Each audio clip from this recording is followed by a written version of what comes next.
Hello, welcome to the Daily Grind here on Latte Firm, Monday, the 23rd of June, and it's just gone 8:30 p.m. in the UK. 24 hours was going to be quiet. However, Real Madrid have named their price £77 million for Rodrygo. I'm delighted to be joined by my good friend, Alex Barker of The Athletic. Alex, welcome to the firm. How are you? I'm very good, thank you. First of all, thank you for having me back. I always love coming on the firm. And I love the fact you're recording at 8:30 because I have a window over there and it is doing my skin more favors than I think any light source has ever done for a ginger man. So I am loving it already. Oh, thank you, mate. It's a pleasure to have you on. I take it you don't cope with the heat too well. No, I do not. That's a very straight answer. Fair enough. On the other hand, absolutely love it, and I'm sure you can tell. Listen, Alex, welcome to the show. Big fan of your work on The Athletic. What are you up to these days at that publication? I am focusing very heavily on sensible transfers at the moment, which is a brilliant fun because I let JJ and John, who I'm sure you know, Oh, tackle yes. the big clubs, Arsenal, Man City, all of them, and I get to tackle Crystal Palace or Bayern Munich because they're not in England in the top six. And you know what? It's actually really good fun having fun with the quote unquote smaller teams or less relevant teams. Well, you say that, but Crystal Palace look like they might have a very busy summer of exits. But also Bayern Munich doing some great things in Germany. They're after one or two players. So yeah, something tells me you're going to be quite busy this summer. But I really am grateful for you joining us. The chat is gone wild already. Good evening to everybody watching. If you're tuning in for the first time to the Daily Grind, please do like the video, subscribe, and all that sort of stuff. We're going to talk tonight about Rodrygo. And what he might bring to Arsenal. Real Madrid have named their fee £77 million or 90 million euros. He didn't get any minutes in their most recent Club World Cup game. We're going to talk about his playing profile, what you think he might bring to Arsenal, where you think Arteta might deploy him, and then a slightly different take on Šeško and Gyökeres, two strikers that have been tipped with a move to Arsenal since forever. Apparently, we've been negotiating with Sesko in his camp for over a year. We've been pursuing Gyokeres, and now Gyokeres wants the move to Arsenal, don't they all? But I want to get your thoughts on maybe potential downsides to either of those transfer targets. So buckle in. If you're watching, please do get involved in the chat. And Alex, we're going to start straight with Rodrygo of Real Madrid. Now, this is his goal map and assist map of all time at his Real Madrid career. We know he's 24 years of age. He can play left. He can play right. He sometimes even plays up top. And we'll talk about his positional map in just a second. But overall, sort of immediate thoughts. Why would Arsenal be interested in Rodrygo, Alex? What are your thoughts? So, first thing, let's just make clear, it's very fun mapping out assists like this because you see the benefit of someone being at Real Madrid as they're assisting players, quote unquote, near the centre circle. But jokes aside, I think one of the most immediate things you can see from this, why Arsenal will be interested in Rodrygo, is the fact he's scoring from all over the penalty box. And a lot of these goals as well come from what you would term as low XG areas, a lot around the edge of the box as well. I think that's quite interesting for Rodrygo because I'm just going to use this graphic as a springboard to talk about some of the notes I have on his shooting in particular. I think we don't need to delve too much into his assists because I think if you've watched Real Madrid for any games, you can see how well he links with teammates. And that's as much as to do with the teammates he plays with, of course. But the goals is really interesting for Rodrygo because, like I said, this paints quite a nice picture. You see a lot of goals from around the edge of the box, but he's actually underperformed XG last couple of seasons. He did well this year. And I think that's that's to do with the way he strikes the ball. So you often hear the term ball striking, and I think Rodrygo's a good example. And it won't be the last time I make this exact note actually in this stream. He's a good example of being a good ball striker with the inside of his foot. So you see a lot of goals from the left-hand side of the box where he's bending it with the inside of his right foot. He's very nice there. Also good with the inside of his left foot as well. But what I think you sometimes lack from him are like laces shots, and maybe might be speculating here, but maybe that's why if you look around the edges of the 6-yard box or like just to the side where you might expect someone to like lace it into the top corner or near post, you don't really see that of Rodrygo. He consistently tries to use the inside of his boot. That allows him to score from range, but sometimes it does let him down. So that's just a fun note I'd say. And if you can go away and watch the highlights after the stream, I think you'll pick up on that as well. Love that insight already. I mean, when you think about the Real Madrid team, the squad has always been stacked with Galacticos, right? Rodrygo obviously doesn't seem to quite sort of fit in. He never gets that sort of A profile attention. You know, he's not a Kylian Mbappe. He's not a Vinicius Junior. He's not even a sort of Jude Bellingham, but he doesn't sort of hog that limelight. However, his output, his numbers, his contribution has been strong, as you can see. You know, in since actually 2019, his time at Real Madrid, he's got the third highest number of goals and the third highest number of assists in that team, behind to Benzema and of course Vinicius, of course. So really, really high in terms of output. And I think at 24 years of age, he seems to have won it all. Xabi Alonso's obviously gone in. He might be surplus to requirements, maybe a way of Real Madrid raising some funds for whoever they want to buy. So now's probably the right time to sort of pounce on him. So look, we know he's got goals and assists in his game. I want to bring up the next sort of quality that he talks about, which is his pass map. And you can see clearly plays left and right. Where do you think he might fit in at Arsenal? Well, this is a good moment to spring a trap on you, my friend, because for everyone watching, just before we're off camera, you kind of mentioned this about where you might play, and you made me realize something that. So, as you mentioned, I work for The Athletic. I read every day, and I'm very much up to date with the inside stuff we publish on all clubs. And it seems like maybe something that hasn't been picked up on here is we have published before. I think other publications have as well. Just within pieces, Rodrygo does not like playing on the right. He only does so because that is where he fits in. I think a big reason why he would leave Real Madrid, like just in my personal opinion, would be to play on the left. And I say this not only just like an interesting point, like to share and just inform, but I think it's also worth saying, like, this both renders like some of his statistics, not this on screen because we're visualizing it, but a lot of his statistics sort of like a bit unreliable, but they also cast a really nice like shine on it. Like as you can see, he's very comfortable playing passes into the box off the right, which is not his favoured side. We also saw in the previous slide he's comfortable, cutting in from the right and shooting on his left as well. So this is a really good time to mention, just using this graphic as an illustration, like this is someone who has played on, I would say, his unfavoured side throughout his time at Real Madrid. As you mentioned before, he's done so quietly out of the spotlight. And I think if he was to leave, he'd go into the left wing zone. That is where he wants to play. I think you're absolutely right. I mean, there are other charts out there with this sort of chance creating carries, and you know, more than double coming from that left hand side. He's spoken about wanting to play on the left. That's the sort of rumor in terms of conversation with Xabi Alonso. And to your point about longevity and availability, Carlo Ancelotti has always been a fan of Rodrygo since his return to the club in 21 for that second stint. Only Federico Valverde made more appearances than Rodrygo, 199, and Rodrygo 197. So, you know, this is a guy who's always been there, always been present, has been used largely as a bit of a utility player when the Galacticos are not quite there.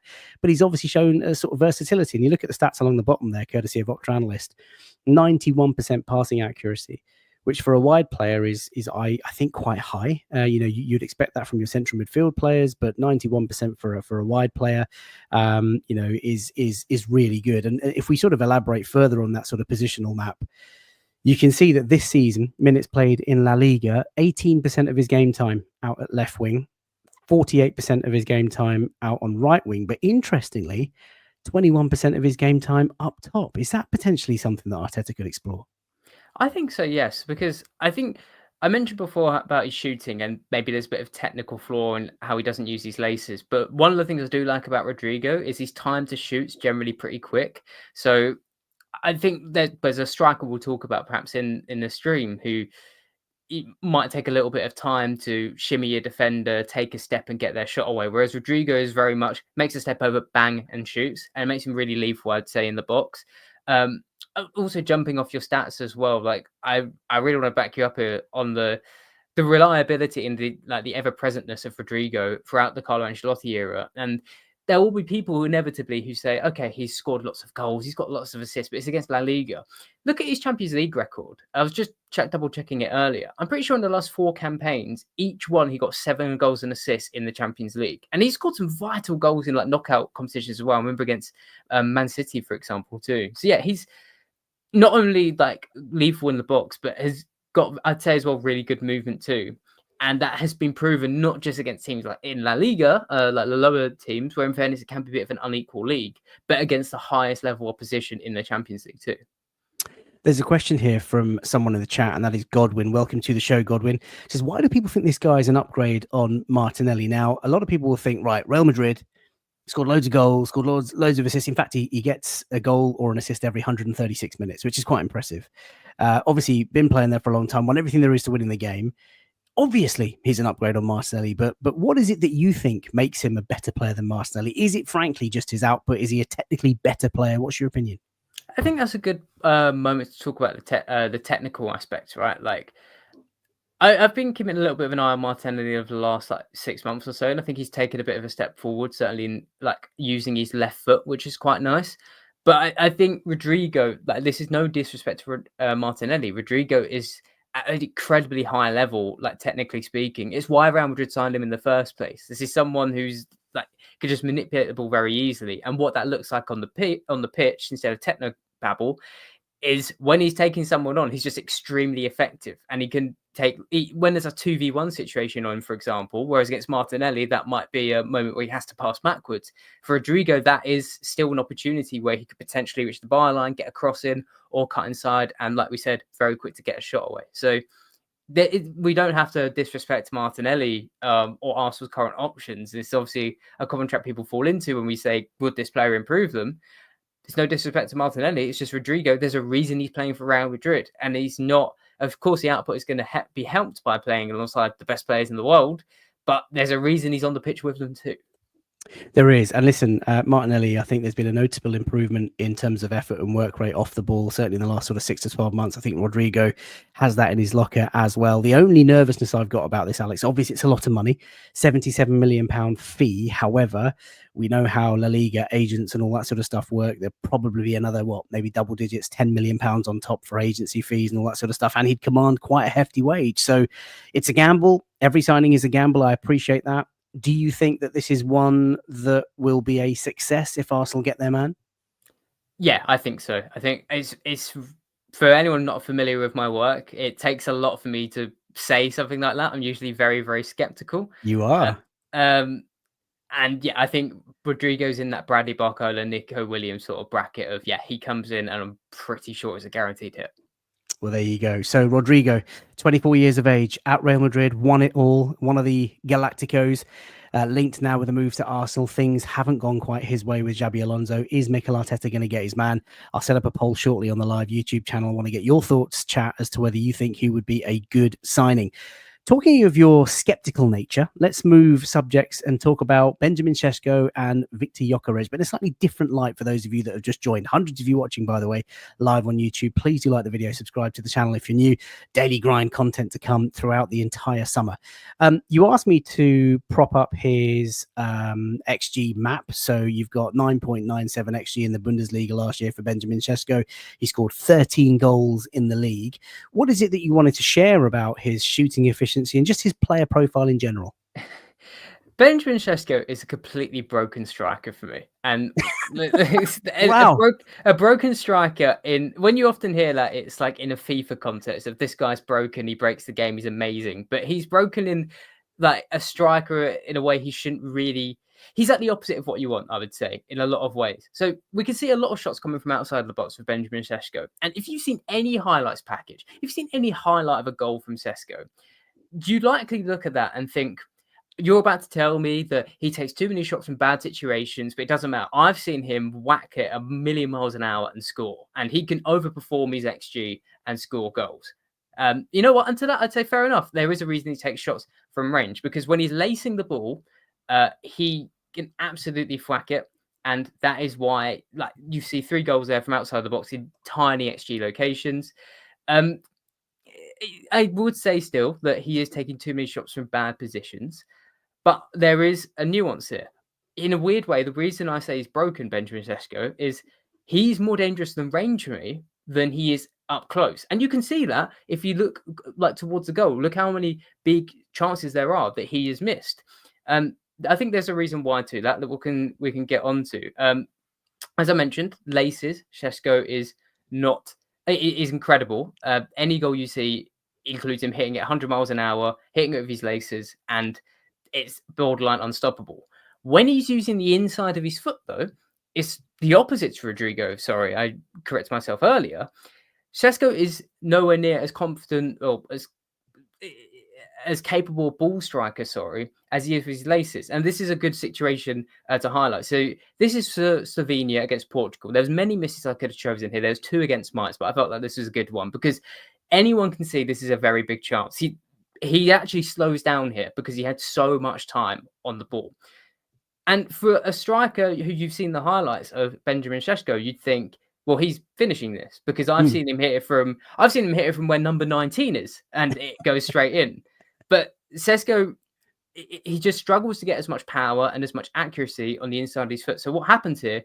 He ends up using the inside of his foot, gets no curl on it whatsoever. That's the word I was looking for. Sorry, he struggles to get much curl on it, so he just kind of hits it straight into the goalkeeper's leg and misses. This is a huge chance, and like I said, this is not the only one in this almost exact nature. There was a more egregious one I could have highlighted against Mainz, but it would have felt like bullying. But I encourage you to go and look at that, where again he's so far away from the defense, he completely slows down. You think he's slowing down to take the mick, and he just hits it straight into the goalkeeper. So the different take you're asking for here on Sesko is, yes, we've seen the highlights. We know we've heard the line, he's got elite ball striking. But as with Rodrygo, ball striking is a nuanced topic. And while he's very good with his laces, he's very good from low XG situations, he's not as efficient with the high XG situations. And that is a question you have to ask yourself if you're Arsenal, because do you want your striker to be banging goals in from the outside of the box, or do you want your striker to efficiently eat them up inside the box? It's a big question. It's interesting because when you were sort of articulating that around the sort of delicate sort of finish, for me, I'm thinking FIFA R1 and shoot, that sort of finesse curl shot, and it feels like everything that you're saying and everything that I've seen in the compilations, that he's a clean ball striker. He's obviously, hammer foot left and right. He's obviously great in the air, but he hasn't got that sort of composure 1v1 just to kind of tuck it around the keeper, that curling shot. Maybe that's something you can learn, I'm not sure, but the money that is being talked about, £80 million, the salary that he wants to command, and the talks have been going on for over a year now, it does feel like quite an expensive gamble. And of course, he has been playing in the Bundesliga, whereas this chap has been playing in the Portuguese Premier League. Now, listen, Victor Gyokeres apparently wants to sign for Arsenal, but I wanted to get your thoughts on downsides of this guy. I mean, when you look at, on paper, his shot map for last season alone, 39 goals. Exceeding an XG of 30.7 in the Primera Division. That's 139 shots, and his XG is 0.22 per shot, which is high. It's good. Very high. Yeah, it's very high. So he's obviously a very, very clean ball striker. He's got speed, he's got power, and he's played in England, albeit at a slightly different level, but he does demonstrate some sort of physical robustness. Could this guy hit the ground running in the Premier League, and could it be at Arsenal? Yeah, Victor Gyokeres, I think all Arsenal fans have had a lot of analysis on him. So I am going to try and attempt to add something new here. And I think if we're going to compare him to Šeško, for example, you mentioned the shot map here. This is if we're just talking about taking shots from better positions and scoring goals, being more efficient inside the box. Gyokeres looks like a much better package, right? Most of his goals are coming right in and around the goal. And I think that speaks to the fact that his movement is also brilliant too. I was rewatching him earlier in preparation for this. And I think that's something that really stands out to me is he's always ready to spin, hit the goal mouth for a potential low cross. And that movement will carry you far. And that is, I think a lot of people talk about the pace and the power, and that's certainly attractive. But I think it's that intelligence outside the box, which is the thing that might carry him to the next level. The concerns I have are the Portuguese league standard. And I know this is something that everyone will have spoken about before, but I guess it just to quickly hammer home on it, as someone who is somehow now its job to watch football and talk about it, and trying to be conservative but fair to players across different leagues, and always trying to think, how would they do in the Premier League? I do have concerns with Gyokeres and the Portuguese league, and it's not just because the Portuguese league is rubbish or whatever. There's some really good research that's been conducted into league quality across Europe, and the Portuguese league is one of the most unequal amongst the top 10. But Porto Porto are a good example. I was about to mention all the teams: Porto, Sporting, Benfica.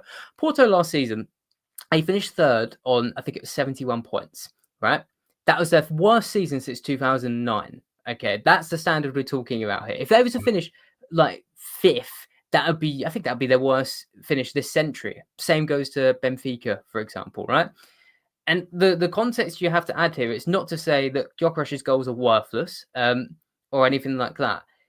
The reason people talk about this is because you're moving to the Premier League, which is, as someone whose name used to be Euro expert, someone whose job it is to prop up the European leagues. The Premier League is the toughest league in the world. The best Portuguese defenders play in the Premier League now. So how would he do against them? We don't know. And I think the reason I'm so nervous on him is because I think a lot of his play relies on confidence. Like Gyokeres is a very confident striker, and he needs that confidence to take players on, which is what he's doing in Portugal, and take shots from situations where a less confident striker, I think of Rasmus Højlund, for example, might not. Now, Højlund is a good point here. Højlund is someone who is thriving in Syria, and now he looks completely toasted without that confidence.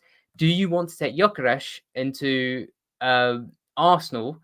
And if he loses that confidence, you've invested so much money into him when he's near his peak years, that's suddenly like a very risky thing. And the final point I want to mention here, we haven't got an extra graphic, have we? If we do, feel free to put us the next one, because I'm not sure this is related to the shooting necessarily. But if you allow me to sort of tangent here, I think one of the arguments that's been made for Gyokeres, and correct me if I'm wrong, right, is Arsenal want to be a bit more transitional. So Gyokeres being a guy who thrives in transition, right? That could work for us, because if he thrives in transition, he's this guy who makes lots of runs in behind and holds the ball up, then Arsenal might be able to play a bit faster, and then you're facing fewer low blocks. I think that is a fair argument, but what if you're wrong? What if that works out for the first few months, and then the rest of the league, like they have kind of did last season as well, work out, okay, to stop this guy, we just need to sit deep. And it's not ideal. We don't want to sit deep against Arsenal, but if it nullifies it to Gyokeres and it nullifies his best qualities, then we're going to take that trade-off and bank on the fact that Arsenal can't score against a low block. And I also want to add as well, it's really easy to say that in theory, Arsenal could become more transitional, but that ignores the point I just mentioned. Teams just might sit deep. It also ignores the fact a lot of your players, I think, are really good against low blocks. I think Bukayo Saka, for example, is actually a really good player against low blocks. He's someone who's good at taking players on for a standing start and good at crossing the ball in. And the reason Arsenal want to play against low blocks as well, as my final point, is because you're trapping teams in. You're keeping them away from your goal. Low blocks are often talked about as like this horrible thing you want to avoid. But actually, it's kind of good to face them, because it means the opposition are nowhere near your goal. So just to round it off, I think there's a reason I wanted to say this, because there's a lot of arguments to say we could sign Gyokeres, become a bit more transitional, play to his strengths, and it will work out lovely. But there's a lot of nuance to that argument, and maybe playing transitional isn't actually what Arsenal need or want to do. Mate, you got me thinking. I'm going to ask you a couple of quick fire questions, all right, Alex? So just on these two, who do you think is the more sure thing out of Sesko and Gyokeres? Or let me rephrase that. Who do you think would be the bigger impact quicker at Arsenal if we were to buy either of them? I think my gut says Šeško, partly because of the league quality, like just being more sure that he'd transition well to the Premier League. I also think, technically speaking as well, just in terms of like dribbling and passing link up, I prefer Sesko. I say his name differently every time, apologies, but Šeško to Gyokeres. I think that's an underrated part of his game, like he's dribbling and passing. And you mentioned impact there. Impact doesn't necessarily have to be in front of goal. It could be enabling others to thrive. And also, Gyokeres' weaknesses in the air have been highlighted. Šeško's actually pretty good. Last time I checked, he had like a 57% aerial win rate. And I think there's, I mean, he has an insane frame, 6'5". Yeah. Like, it's ridiculous what he's doing. I'm sure you've seen the clips of him playing basketball, like just hanging off the hoops. I mean, the guy's massive. Yeah, exactly. So I don't think there's like much between them in frame, like you say. And I just bank on Sesko being able to adapt a bit quicker. Josh Miller says Sesko every day and twice on Sunday. And as you just saw a moment ago, the Arsenal opinion is split. Donald says, I still think Gyokeres will bang solidly for 2 years in the Premier League and in the Champions League. Look, Aviv Lad, I think it was earlier, has just put the shivers down me saying, has there ever been an example of a striker translating well previously from Portugal to the Premier League? I think we've all got the Darwin Nunez PTSD, banged in goals for fun for Benfica. I still hold to, deep down in my heart somewhere, that Darwin Nunez could absolutely smash it somewhere. If he just gets a bit of fortune, he is an XG creation monster. Like, the guy is just chaos. In a weird world, I'd kind of love him to be on our bench, but obviously we can't afford that and it's not going to happen. So that was, the first question. Which of these two do you think is going to be the better impact quicker? If you were Mikel Arteta and you could only buy one of these two and they were both going to cost you, let's say, 70 million quid, both going to be a couple of £100,000 a week, who are you taking a punt on? Boring answer, but still Sesko. I mean, I elaborated before, I mentioned before about the dilemma you might have of, do you want to play more transitional? Do you want to pin teams in? My personal opinion is, I actually think Arsenal facing low blocks and keeping pinning teams in. Sorry, I don't think that's the end of the world. It might feel horrible facing like the equivalent of Brentford every week, right? But like I said, I think you have got good players who are good against low blocks. And as much as it's sometimes painful to watch, the set pieceification of Arsenal with the crosses and the corners, that does get you a lot of goals. I just think if you're able to maximize that and just improve it with a couple other additions of players who are better against low blocks, like left wing, for example, someone over Martinelli, I think that is the prime position, right? I think you get A, more goals against low blocks, and B, it allows you to keep pinning teams in. I think, as some people ask me like this year, like what one of the teams I was most impressed by, my weird answer is Bayern Munich under Vincent Kompany, because they allowed, I think it declined near the end of the season after they won the league, but around January, when they really ran away with it, they were allowing 50 touches per 90 inside their defensive half. For context, that's the lowest number on record on FBref. So going back to like 2015, they were by far the most dominant side, and it showed. They were just trouncing everyone in their game. It's the Pep Guardiola model, and I think if Arsenal can continue to aspire to that, which I think you are in a lot of ways, you don't have to abandon that and try and go more transitional. I think just stick to what you're doing and just try and make it work. Andy Love, by the way, says, by Rodrygo, moved Martinelli to the centre. There's a lot of Arsenal fans that would love to see Martinelli in a number 9 role. Let's leave the Šeško Gyökeres chat there. We've talked about Rodrygo, of course. For those of you that have just joined recently, hundreds of you watching, please do watch the show from the start on demand, and like the video, drop a subscribe. By the way, talking of future content, Daily Grind is back, obviously, every day. We've got Rory Talks Football tomorrow, Sammy Mockbell of the BBC on Wednesday, Alexander Moneypenny of the Different Knock on Thursday, Art de Roche of the Athletic on Friday. Are you not entertained, people? Just keep it latte firm. Closing thoughts, Alex, because another story that broke today, well, not story, but gossip. Alexander Zinchenko has been linked with a move to either AC Milan, potentially Everton, Fulham, £10 million. He's on a very high wage. Obviously, a player that hasn't really featured in Mikel Arteta's teams of late. Where do you think he might end up? And are you surprised that it's only as little as 10 mil? Not really. I do think this speaks to the area of Arsenal you can criticise Arteta for, which is, I think he's been a bit guilty in recent years of like signing players and then changing like what he wants to do with his team the year after, which is also why I was like, it's just, you don't need to go more transitional. You signed Zinchenko, and then Arteta signed Zinchenko. I think a year later he realised, I want a lot more physicality from that position, right? He signs Timber to come in there. And then a year later, he signs Calafiori, and you've just got a boatload of left backs now. And so I'm not surprised it's that low, because I think that is kind of Arteta's fault, that he signed someone and sort of like with Ramsdale away, just kind of immediately made them redundant. So yeah, you just kind of accept the loss on that. Yeah, I think so. Listen, he came in at a time when we needed that sort of a player. He obviously, was a trailblazer for that sort of left back tucking into midfield for Arteta at Arsenal. And he's on such high wages that maybe now is the right time to go. And those of you can see AP's just say, use that money to buy Hato, depending on who you believe on socials. Hato's agents and family have been in London. Who knows? Let's see what happens with that. Yeah, there we go. May I say, I wouldn't actually be keen on that move. You wouldn't be keen? No. I don't like it. I don't like that to Arsenal. No, you've burst my bubble. Go on, tell me why.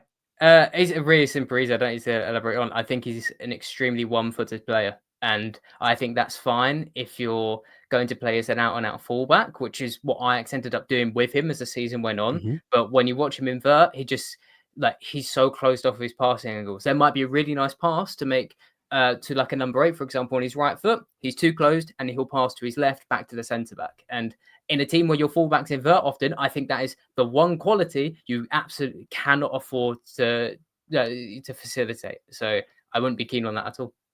Oh no. Sorry. Alex, you've ruined my mood. You weren't supposed to do this, man. You had one job, and that was to hype us up.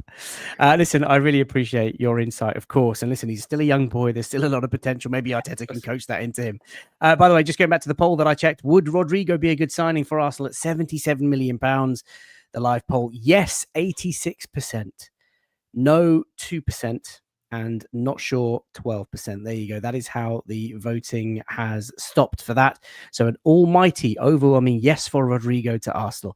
Alex, thank you. That's been really good fun. Look, those are the Daily Grind. It's supposed to be short shows. Hope you guys are enjoying them. Thanks for all the love in the DMs and, of course, in the chat. I really appreciate it. If you're new to this, if you're missing out, get involved, have a look at the channel feed or check these out as podcasts about 24 to 36 hours later on Apple and Spotify. If you want ad-free versions, head over to Patreon and support Latte Firm. Really grateful for your time. Alex can be found on socials at Alexander BRKR. What are your plans for the summer, Alex? You're obviously covering Palace, covering Bayern Munich. You looking forward to other sport? Do you cover other sport, or are you just mainly football? I like boxing when there's a good fight on, and I'm getting into F1 a bit. What I'm going to be watching, hopefully, is the Club World Cup. I'm challenging myself to see if I can rest the entire summer and not watch a single game of it. And so far, I've kept to that promise. Right, listen, I have not caught a minute of the coverage. I think it will probably get interesting when they get to the last 8, last 4. But yeah, I'm with you. Just too much football. Need that break. Right. Thank you for tuning in. Thank you for your time. Those of you watching, have a fantastic night. We'll see you tomorrow, hopefully with Rory Talks Football. And until then, look after yourselves. Bye for now.